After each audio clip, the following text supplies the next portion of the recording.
That's all it Knocked on the is. door, he kind of was like, whoa. I'm like, look, I don't got no weapons. I'm not trying to break in your house. I'm not trying to rob you. I just need to call it Uber. Like, who does that? If somebody knock on your door and say, hey, can I come in your house and use your phone? I'm not gonna rob you. I'm like, yeah, definitely not. I don't know why you just said that. That's gonna be a negative. How about I call for you? What was the number again? 911. Oh, I think they're picking up. Just wait. Just you stay right there. Yes. Hey, something's on my porch. I don't know what it is. It's red and it smells funny. Can you come and remove it, please? Thank you. Yes. Yes. Yes. Have those out and pointed at it when you get here. Thank you. Okay, you didn't leave it at the apartment. No. That's why I was telling you it should have been on the grass. Remember, I described the phone to you. I said it's black. It has a cracked screen. Yep. Yeah, you did. Yeah. Why are you asking other people to use their phones? Why is that guy letting My you? phone was dead. Okay. When did it die? Yeah, I can tell you this. If Daryl threw shit, if Daryl was throwing feces in his cell on his birthday, it completely makes sense. It really does. Because he didn't get anything. Nobody sent him anything. Nobody sent him, he didn't get no cards, no nothing for his birthday. And he's pissed about it. He's probably saying something like, if I know Daryl, and I know Daryl, probably saying something like, y'all ain't giving me my stuff, you know, cause you need to give me my cards. I know I got some, cause I'm Daryl. Who would not want to send me a card? Did I nail it, Daryl? I feel like I nailed it. I mean, maybe that's just me, but I feel like I nailed it. Died. I have no idea. And I didn't have a charger. But you used it for the three-way call. No, I used his no, phone for the Shamari. three-way call. Like I said. No, he don't want Erica for his birthday. He wants to slap the shit out of Erica. He like to do that. He would like to harass Erica.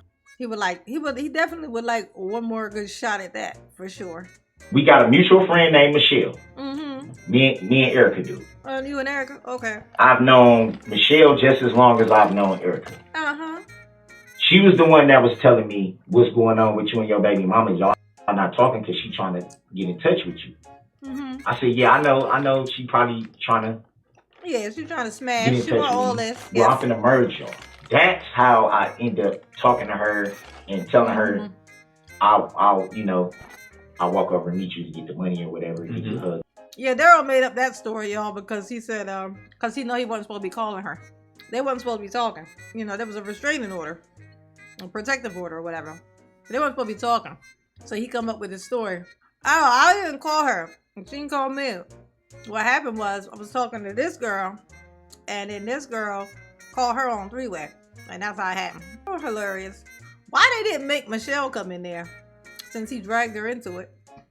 If he says that how he ended up on the phone with her, and he wants to bring Erica into this whole thing, seemed like they should have, brought her. Why he didn't call her as a witness?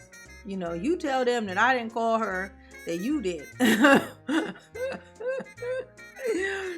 Tell him it's gonna free me. I'm gonna be free after that. Just whatever. I had my flip flops on then. I wasn't, like I said, I wasn't just, because the way he was making it seem like I was just running around with no shoes to begin with. Yeah, right. Yeah. It's like, no. I told y'all, the fence ate my shoe. I was running, my fence ate my shoe. I thought I could find comfort in the playhouse. It turned out the playhouse was an asshole too. It ate my other shoe. It's ridiculous. The stuff in this whole neighborhood was evil. I mean, it was pretty cold. You didn't have a jacket or sweater. Well, I didn't have a jacket to begin with. Okay. I didn't have a jacket to begin with, but I'm saying my shoes, I had flip flops. But you had a jacket before? I never had a jacket. Okay. I had flip flops.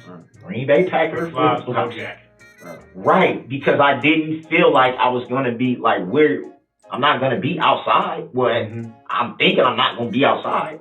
If I'm just going from a car to a house, it's no reason for me to have a coat on, or at least that's how I'm thinking. I always do that. That's just like if I had a car and I know I'm finna go somewhere, and I'm like, I'm just going from here to there. You're so funny, Daryl.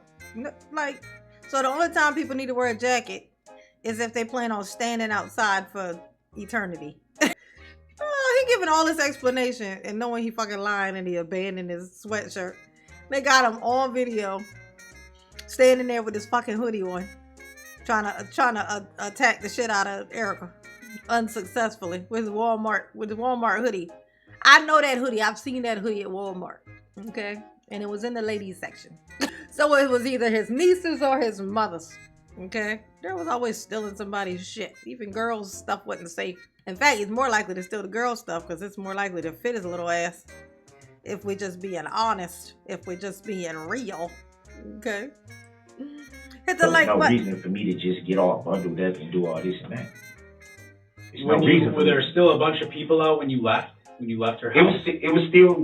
Ooh, things they don't want you to know. Said it would be wild if I got a Darrell Brooks interview. It would be a waste of time, and I'm gonna tell you why. Because he would immediately, I would trigger the shit out of him instantly, and I wouldn't be able to do that thing the interviewees. You know, interview people who interview people and do a good job. There's like a patience thing you have to have. Like if you say something and it offends them or something, you have to be able to reel it back in by like kind of kissing up to them a little bit, or you know, kind of not relating, but just almost relate. Kind of the way the carpet's talking to him. You know what I'm saying? Give them, like, you know, so that they'll be more open. I'm not fake. I can't fake. Well, I won't say I can't fake. I'll say I refuse to. I'm 45 years old. I can't. It's too late for change, okay? At this point, I'm less likely to do it. Okay? Like, I'm just gonna want to roast the shit out of him, and that's why I'm gonna start off like that, real heavy, because I know he's gonna shut me out quick. So, you know, and then it's gonna be over. I wouldn't be able to control. Basically, what I'm saying is I wouldn't be able to control myself. You know,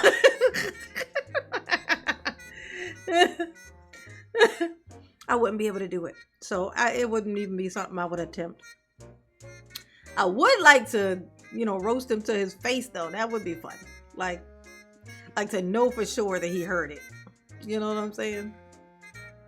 Be like, how easy was it to fit in the playhouse, Darrell? Did you slide down the slide when you left it? When you jumped over the fence and realized you lost your shoe, did you reach back over to try to reach it and couldn't reach it because your arms is little? Or did you just keep going and didn't never look back? Why would you decide to leave the sweater knowing how cold it fucking was? And knowing you had a red shirt on, which is even easier to spot when you're running around looking like you do. All these things are questions I have. Why did you not practice? Like, if you're gonna spend so much time doing crimes and going to jail, you think that you would at least do a little bit of practice fighting with dudes. You know what I'm saying? Like, if you spend your whole life just fighting girls, you're not gonna get the experience you need to be able to defend yourself when you go to prison. Ain't no girls in there, Darrell. Ain't no girls in there. These are the types of things that I would say to Darrell if I could talk to him. These are the questions that I have. It was still daytime. Okay, It was so there still were a bunch daytime. of people when you were talking to Erica. There were still a bunch of people when you left Stephanie's. When I was I wasn't talking. When you left Stephanie's, It was still daytime. it was still daytime. Yes. Okay. Were there still a lot of people out? It was still people out. Okay. It was still people out. Not a lot in that area. By the park, it was a lot of people out. Okay. Like I said, it looked like something was, I don't know what the hell. But it was a lot of people out. And it was, like I said, it was people, it was older couples walking down the street. It was younger people walking down the street. It People looked like an event or something was going on? I don't know, but it kind of seemed like it was a lot, like it was something going on to where it was vibrant. Because there was a lot of people everywhere. No, they did, Supersonic. They brought his flip-flops. His flip-flops were in the trial. His flip-flops and his hoodie. They brought both of them. You mean like made him have him put them on? That what you mean? Now, that would have been funny. That would have been funny. But then they might have accidentally set off his shock shackles. You know, it was too dangerous. It was too dangerous. They couldn't do it. You know what I'm saying? Everywhere. Walking everywhere. up and down the street. Everywhere. It's people. That's why I'm saying, like, you are if I got into a fight with her right there, it would be impossible for somebody to not be like, hey, this guy's fighting this chick or whatever the case may be. Like, how could somebody not see something? How long was it between leaving Stephanie's and those cops yelling at you at the door of that guy's house? Was it dark when they yelled at you? Yeah, by the time they came, it was dark. Okay. But we had been sitting out there. We had been sitting out there for a minute, me and the guy. We was sitting right there on the porch. We was just sitting there. Find how long? I just called my Uber. He just says a minute. Maybe 20, 30 minutes maybe. It wasn't long, but it was long enough for, like I said, Hey, Harley. he let me use his phone. We sat on the porch. We were sitting right there, just like this, just sitting on the porch. While I called me an Uber. I called the Uber. I said, look, man, I let him know. I said, look, I ain't trying to rob you or nothing like that. Cause when That's when they should have said, oh, okay, so that's good, because he got a Ring camera, so we'll be able to see it. So you were sitting how again? No, I'm sorry. Well, because we wanna compare it to what we see on the camera thing, so we want to make sure it's accurate. Now you were just sitting there like how again? Like this, you say? You know, you was calling Uber, and y'all was talking about what? Oh, that didn't happen? Oh, okay. So what happened then? Too funny, Daryl. Too funny.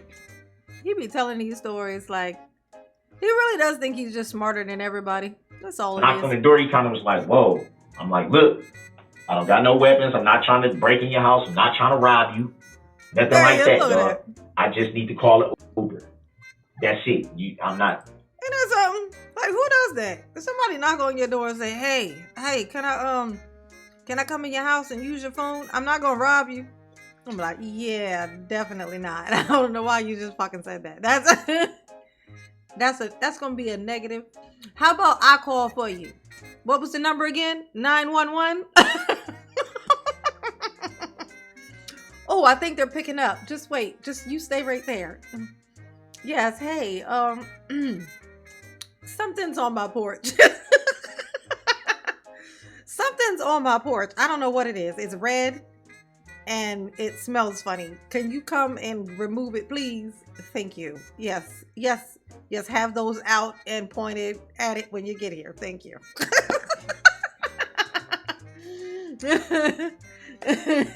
Well, like I don't know if it's armed, but can we just assume it is, please? Yes, thank you. I would like 3 of those. Thank you. 30 minutes or less? Great.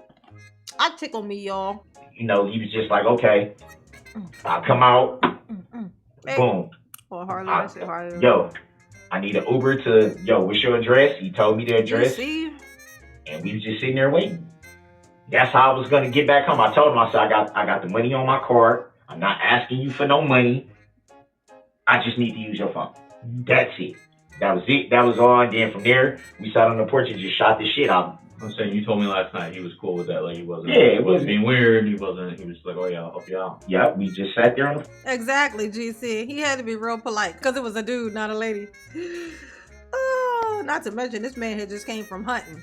I think that's all that dude was. That was he was so confident. Oh, sure. You want to come in? All right. Just don't kick no shit up. You don't want that. You don't want none of this. Okay. Sit your little ass right there. You want a sandwich? Okay. That's what you want? Okay. Just stay your little ass on that couch though. Okay. I don't want to have to turn you into a paint job. You have to, make me paint my walls over. Okay. When you leave here. All right. Just sit your little ass right there. Okay. He did ask me, he said, do you need a jacket? I said, no, I'm straight. Like, I'll be home as soon as the Uber come. I know it's probably going to cost me probably like $40 to get from me. I'm guessing. I don't know, but probably, but I had enough on my card to where I knew I can get home. Mm-hmm. And that was the main thing. I'm like, I'm just going home. She can keep the money or whatever. I didn't even try to contact her further. I just was like, I'm gone.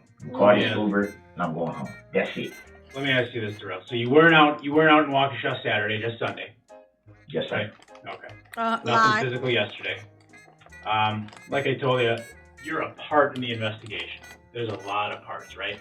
In the investigation. Tell them some more lies, Cart. Well, it's the 3 more lies, please. About, right? Okay. So wait. Hold on. Let me go. I'm sorry. I just had a question, but you talked about being a religious man, right? I could do better. I could definitely do better. We all could. I'm not. We all could. That's why. Yesterday was a mistake. I should have just freaking watched the game and just fucking went home. Right. Because. And that's the thing. What do they teach us in Christianity? Darrell, right. They Drink teach your us soda. that we're broken. Drink right? your soda pop. We're sinners. Even when we're born sinners. We're broken. That's why Psalm 51, we're so 17. thankful for God's grace and forgiveness. Right? I'm gonna tell you, the worst people on earth always they be quoting the Bible. You think that's a coincidence?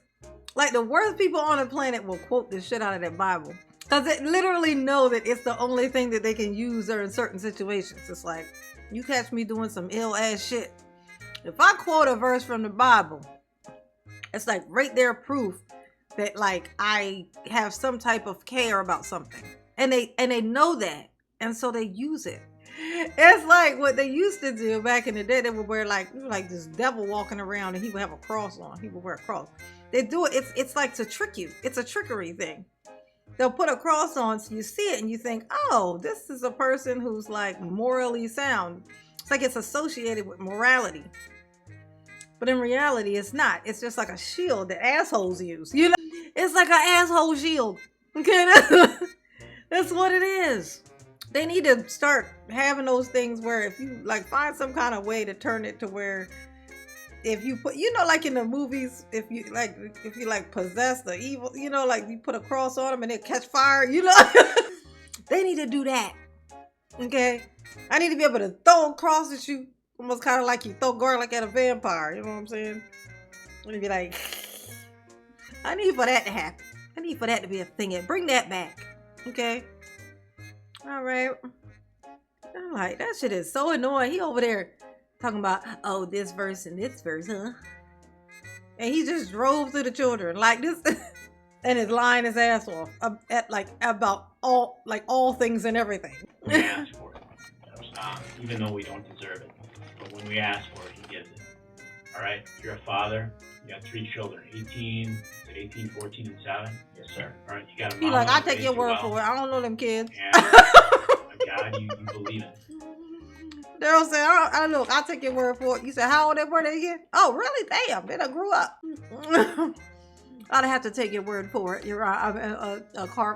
I really don't know. Yeah, I have no clue.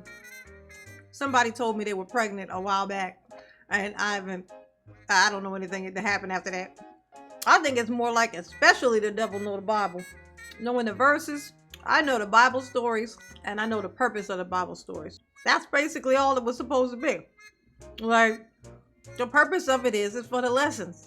And it's obvious. This is how you know how dumb people are. Like, you know, when people are like highly religious and they start telling you the stories about the Bible stories, but they tell it to you like it's a way of a thing that happened, and you be like, damn, oh, you like stupid. Like, clearly that's not a thing. It's just like stories now. Kids and children's stories that have a lesson at the end. There's a lesson. The story has a lesson. It's the same thing. It's like they don't think that metaphors... Like, when do you think metaphors were invented? It's like they're too dumb to even realize it's a fucking metaphor. It's like, you need Jesus. Like, you need it. You need Jesus in your life. Because what's going to protect you? It ain't your brain. Your brain dumb. Okay? Your brain dumb. It's broke. Yeah, it's supposed to be like lessons. And if you have a soul, you can see obviously what the lesson is in each one of the stories. Like the one, you know, the story of the baby, with the baby got took by the lady, and she's like, no, this is my baby. And then the other lady said, no, this is my baby. And then the king guy, he says, okay, fine, this is what we're gonna do. We're gonna cut the baby in half, and you get half and you get half. And then there was a test, because he knew the person who is the mother is gonna be like, no, just give it to her. Don't cut my baby. Don't kill my baby. Don't hurt my baby. And the other one's going to be like, all right, I want the right half. You know? It's a lesson. It was a lesson. Like, clearly that's not the thing. It's a lesson. It's to let you know this is how you can tell.